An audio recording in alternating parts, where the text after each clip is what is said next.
Hey, so another video for you.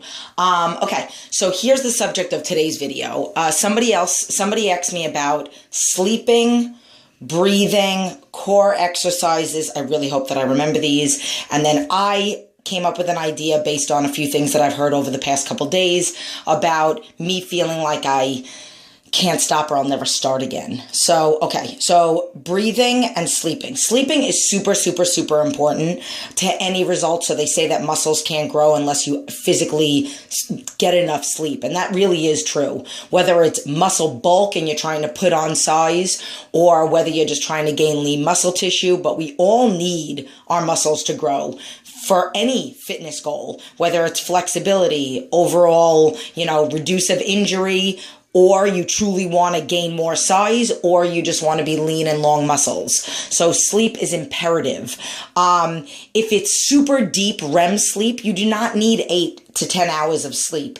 I get 5.5, 6 hours sleep. If I'm ever less than 5, then I do need a nap, which very rarely happens. Only if it's a Saturday night and I go out and I can't sleep in, because every morning I wake up at 4 o'clock in the morning. So then I would have to wake up 4 o'clock, answer emails, do my cardio, and then go back to bed and take a nap, however many hours that I missed, which I just did a video on that the other day. Okay. Breathing is super important. Breathing is important to your core, which also leads me to somebody asking me a question about how much abs do I do. I don't do abs. I swear to you, I don't do abs. I don't do reverse crunches. I don't do crunches. I don't do any traditional ab exercise. What I mean by this, because I commented on it when somebody asked me about it. So, combination of breathing. You have to breathe through your diaphragm. So right now I'm talking to you and I'm flexing. Sorry about the camera, but I'm bracing myself. Every movement that I do, this is your powerhouse. This is your core. Like the athletes and anybody, you're an athlete. It literally, all your power comes from here. So the only way that you can be strong in any movement, a squat, a lunge, an exercise where you're balancing on, is if you're breathing through your diaphragm. Physical movement, the exertion part, you want to exhale out, and then the eccentric movement, you want to inhale. So if you're doing a push-up, it's as you're pushing yourself off the ground. A squat, this you're inhaling, this you're exhaling. So when you're doing kettlebell swings, that's where your power comes from. So now getting to the core things. So to pretty much describe what I do, I don't do any abs. However, let's just say a workout of mine. It's not really a total body workout. It's not really ever just one body part. So if I do legs, the majority of the workout's movements are on legs, but I do incorporate push-ups in every workout and maybe a little bit of shoulders. So for example, let's just say if I am doing legs, I'll do, let's say, leg press or squats or hack squat or something. That'll be the predominant, the main exercise. Excuse me. Then I just ate breakfast, oatmeal and egg whites. Then I'll do like a jump squats or split lunges with a dumbbell. Then I'll balance and I'll do a balancing exercise. Maybe my feet are on the bench and my hands are balancing on 2 dumbbells. The dumbbells, let's just say, are face up. Like, these are the 2 dumbbells right there. And I'm balancing on them. And then I drop one and I fully rotate as I'm balancing on it. And I do a full rotation. Feet are on the bench. My belly button was facing down. And now, since I'm rotating and bringing my dumbbell all the way to the ceiling, my belly button is now facing to the left. Then I put the dumbbell down, then pick up the other one and rotate the other way. That's all core. The jumping with heavy dumbbells. I might be doing split lunges with 40 or 45s. The balancing, I might leave those 2 dumbbells, but separate them. And I might put my feet on one and my hands on the other, and I'm doing close grip push-ups. That, and then my feet are like, literally, I don't know if you could see, my feet are like stacked. So I got like my toes on top of my Achilles. Then I'm balancing. or inverted kettlebell push-ups. I'm balancing. I have to engage my core. I put my feet on the ball and my hands on the ground, and I do a pike, which is a core exercise, but the majority of the movement for me is I'm doing the pike so that I can do a shoulder press. Shoulder press meaning that I'm trying to bring my head to the ground and I'm pressing the floor away from me. That's what makes it a shoulder press.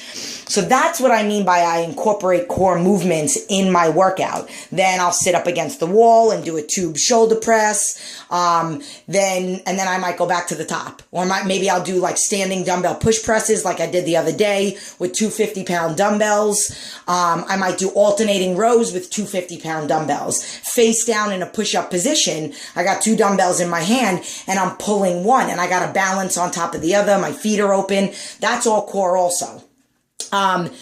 So that's what I mean by that. No, I don't do abs. I do have a lot of core workouts on my website and on this YouTube channel. And I do give them to people, and I do have sometimes in the beginning of session, I have my clients warm up our core by doing some Russian twists and stuff like that. But I do that to build up the strength in their core. I can't say that I ever have done traditional core movements. Back in the day, when I first started exercising, yes, I used to do reverse crunches. Yes, I did pikes on the ball. Yes, I would do planks, but I made them like harder than usual. Maybe I would do double arm suicide planks, and stuff like that. But if you're working your core in your movements and your core is activated and you understand how to breathe, you are not going to get a six-pack by doing weighted crunches or by doing core exercises every day. You're going to get a six-pack by training your whole total body to develop muscle. And you're going to get a six-pack by eating good, because we all have a six-pack. It's just what's on top of it that we need to get rid of. So you can do 1,000. There's no such thing as spot reduction. You can do 1,000 crunches, but if you're eating like garbage, you will never see this. And then usually this is the last place that people see it, is the bottom. And if you don't clean up your food like super clean, you'll never see it. And it's so hard for me to explain what super clean is, because I have my philosophies and I've done my nutrition webinar and I've showed you guys what I eat, but it's different for everybody. So I have 21 clients that are on my coaching program. Clients I've never, ever, ever met. I have like 35 people that come into my studio.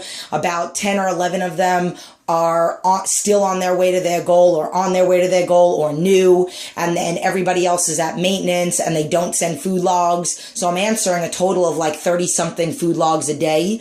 And each and every person is different. Maybe there are a few that are the same, but each person is different, has different foods, has different combinations, has different rules. Has different guidelines in reference to high fats or not high fats, fruits, not fruits, what time of day, certain foods, what time they go to bed, everything. Okay, so then the last thing to me is, I talk to you guys all the time about what I fear and what keeps me motivated and all that other stuff. And I say, I never have fear of like trying a movement. I'm not going to not balance on a dumbbell because I'm afraid of falling. I don't care. I'll fall in front of every single person in the gym and I'll wink at everybody, or I'll smile at them. Just showing you guys how to fall and recover. And then I'll get back up and I'll do it again. That's not the kind of fear I'm talking about. I'm talking about the kind of fear that I feel like I cannot stop. I have always got, since my son's been born and even before that, I've missed a handful of days at the gym. Maybe one was because I was traveling to New York all day. I literally got up, answered emails, and then I had to be in the car by 5 o'clock, so I clearly couldn't do cardio then. And then we were on our way to the airport to go visit my family, traveling all day, didn't get back to New York until 8 o'clock at night or whatnot. So that might be a reason.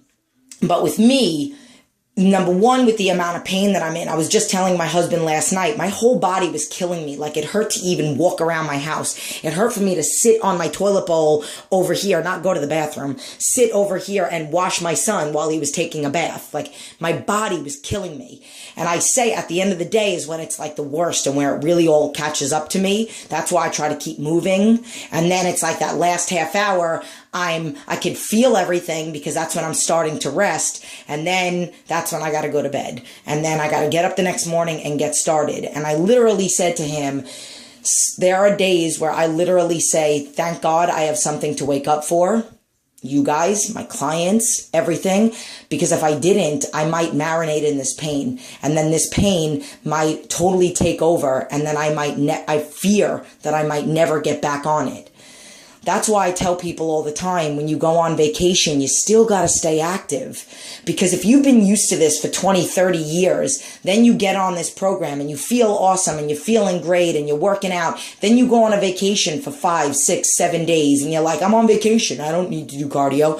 When your body's not on a vacation from burning and storing fat. Just saying. So you do need to still be active.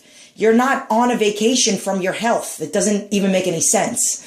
So you still need to be active. You still need to find a gym. You still need to, reserve your hotel with